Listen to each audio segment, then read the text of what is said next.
समर्थ रामदासांनी दासबोधामध्ये जी current लक्षणे सांगितली आहेत त्यांचा त्याग केला तर नक्कीच आपण सुलक्षणी होऊ. पहिल्या भागात आपण 8 करंट लक्षणे पाहिलेली आहेतच. आता ही आणखीन काही करंट लक्षणे आपण पाहू. करंट लक्षण क्रमांक 9. जनासी मित्री करीना, कठीण शब्द बोले नाना, मूर्खपणे आवरेना कोणी एकासी. जो लोकांशी स्नेह करत नाही, बोलण्यातील कटुता आणि कठोर शब्दाने दुसऱ्यांना दुखावतो, मूर्खपणा तर इतका असतो की कोणालाही जुमानत नाही. मुळात स्नेहभाव नसतो, प्रसंगी धावून जाण्याची मदत करण्याची वृत्ती नसते आणि 4 माणसे जवळ आलीच तर सततच्या टोचून बोलण्याने तीही दुरावतात. करंट लक्षण क्रमांक 10. पवित्र लोकांमध्ये भिडावे, ओंगळामध्ये निशंक धावे, सदा मनापासून भावे जननिंद्य क्रिया. सज्जनात मिसळण्याची त्याला भीड वाटते, पण घाणेरड्या लोकांमध्ये तो निशंकपणे मिसळतो आणि सदा सर्वदा निंद्य गोष्टी करण्याची मात्र त्याला मनापासून आवड असते. ह्या लक्षणामध्ये समर्थ रामदास सदानकदा निंद्य काम करण्याची प्रवृत्ती असलेल्या माणसांबद्दल सांगतात. अशी व्यक्ती कधीही संतसंग करत नाही, उलट ओंगळ माणसात मात्र सदैव खुश राहते. करंट लक्षण क्रमांक 11. तेथे कैचा परोपकार, केला बहुतांचा संहार, पापी अनर्थी अपस्मार सर्व अबद्धी. पापी, अनर्थ करणारा, विसराळू किंवा भ्रांतिष्ट, सर्व तऱ्हेने अनन्वित वागणारा म्हणजेच बहुतांचा संहार करत त्यांच्या नाशावर पोषणारा, अशा त्याला परोपकार काय तो ठाऊकच नसतो. क्षणिक साधारण सुखाचा मोह ज्याला असतो त्याला पापाचे भय वाटत नाही. हव्यास तर इतका असतो की त्या पायी तो कुठलाही अनर्थ करायला तयार होतो. प्रसंगी एखाद्याने आपल्यावर उपकार केलेला असेल तर उपकाराची परतफेड करण्याऐवजी त्याचा नाश करायलाही तो मागे पुढे पाहत नाही. करंट लक्षण क्रमांक 12. शब्द सांभाळूनी बोलेना, आवरिता आवरेना कोणी एकासी मानेना बोलणे त्याचे. शब्द सांभाळून बोलता येत नाही व ह्याचे बोलणे कोणालाच मानवत नाही. हा बोलताना आवरत नाही. कोणी त्याच्या बोलण्याचे निवारण केले तर ते त्याला पटत नाही. संभाषण ही एक कला आहे, तिथे बोलण्यामध्ये संयम हवा. शब्द वापरताना विचार करून वापरणे आवश्यक असते, परंतु जो करंट असतो त्याला आपण कोणाशी तरी बोलतो आहोत, आपण जे बोलतो ते त्याला पटते का, रुचते का, ह्या कशाचीही समज नसते. हा आपला एकटाच बोलत सुटतो.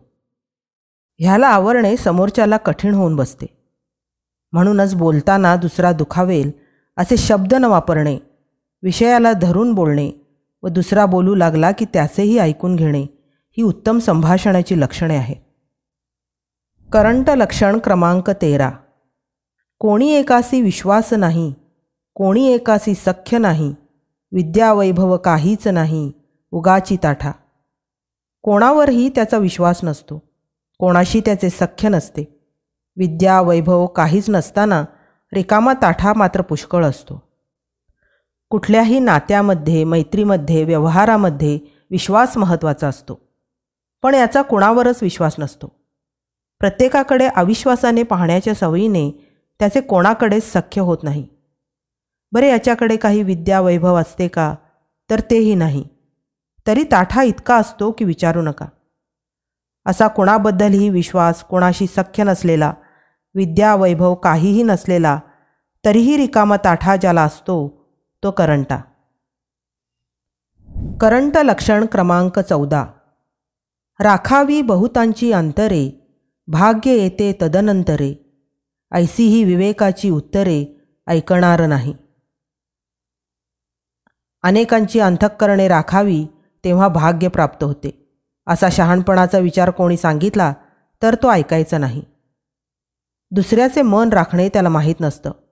दुसऱ्याचा आधी विचार केल्याने, त्यांची अंतःकरणे राखल्याने भाग्य उदयाला आलेल्या सज्जनांची आणि दुसऱ्याच्या मनाचा विचार न करता स्वार्थीपणा करून नाश पावलेल्या दुर्जनांची कितीतरी उदाहरणे इतिहासात, पुराणात आपल्याला पाहायला मिळतात. पण कोणी त्यास अशा विवेकाच्या गोष्टी सांगितल्या तर तो त्यांना जुमानत नाही. करंट लक्षण क्रमांक 15. स्वये आपणास कळेना, शिकविले ते ऐकेना, तयासी उपावनाना काय करीती. त्याला स्वतःला काही कळत नसतं, म्हणून कोणी त्याला शिकवत असेल तर ऐकत नाही. अशांसाठी कितीही उपाय केले तरी त्याचा उपयोग होत नाही. आपल्याला एखाद्या विषयातले काही कळत नसले तरी काही लोक त्याबद्दल बोलत राहतात. बरं, त्यांना त्या विषयातील एखाद्या जाणकाराने काही समजावलं तरी आपणच शहाणा म्हणून त्याच्याबरोबर वाद घालतील. अशा माणसाला कुठलाच उपाय लागू होत नाही. एखाद्या विषयातले आपल्याला काही कळत नाही तेव्हा गप्प बसणे हे शहाण्या माणसाचे लक्षण असते. ज्याला ते कळते त्याच्याकडून शांतपणे समजावून घेणे उपयोगाचे ठरते. करंट लक्षण क्रमांक 16. कल्पना करी उदंड काही, प्राप्तव्य तो काहीच नाही, अखंड पडला संदेही अनुमानाचे. कल्पनांच्या भराऱ्या पुष्कळ मारतो, पण प्रत्यक्ष लाभ हा काहीच होत नाही. उलट कल्पनांच्या घोटाळ्यात सदैव संदेहयुक्त असतो. कल्पनांच्या भराऱ्या तर मारतो, पण नुसत्या कल्पना असून काय उपयोग? त्याने प्राप्त काहीच होत नाही, कारण कल्पना प्रत्यक्षात उतरवायचे साहस नसते.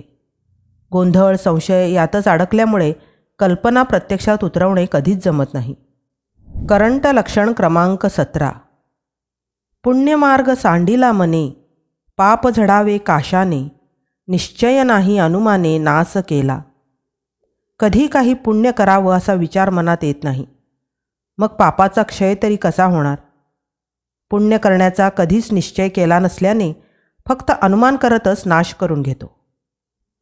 आपली संचित पापकर्मे केवळ पुण्यकर्मानेच नष्ट होतात, पण कुलक्षणी व्यक्ती पुण्य करण्याचा कधी विचारच करत नाही आणि कधी चुकून विचार मनात आलाच तर वेगवेगळ्या अटकळी बांधत प्रत्यक्षात मात्र काहीच करत नाही व अशाने स्वतःचा नाश मात्र ओढवून घेतो. करंट लक्षण क्रमांक 18. काही एक पुरते कळेना, सभेमध्ये बोलो राहेना, बाष्कळ लाबाड ऐसे जना कळो आले. धड काही एक कळत नाही, पण सभेमध्ये बोलल्याशिवाय राहत नाही. त्यामुळे हा बाष्कळ व लबाड आहे असे मात्र लोकांना समजून येते. काही लोकांना सभेमध्ये बोलायची फार हौस असते. अशी बोलण्याची संधी ते जराही चुकवत नाहीत. सभा कसली आहे, तिथे बोलण्याचे ज्ञान आपल्याला आहे का ह्याचे भानही त्यांना नसते. विषयाचे ज्ञान नसताना आणि बोलण्याची कला अवगत नसताना ते बोलत सुटतात. त्यामुळे त्यांचं हसं होतंच, पण त्यांचा बाष्कळपणाही जगाला कळतो. इतकी करंट लक्षणे सांगितल्यावर शेवटी सांगता करताना समर्थ काय सांगतात हे पुढील भागात जरूर पहा.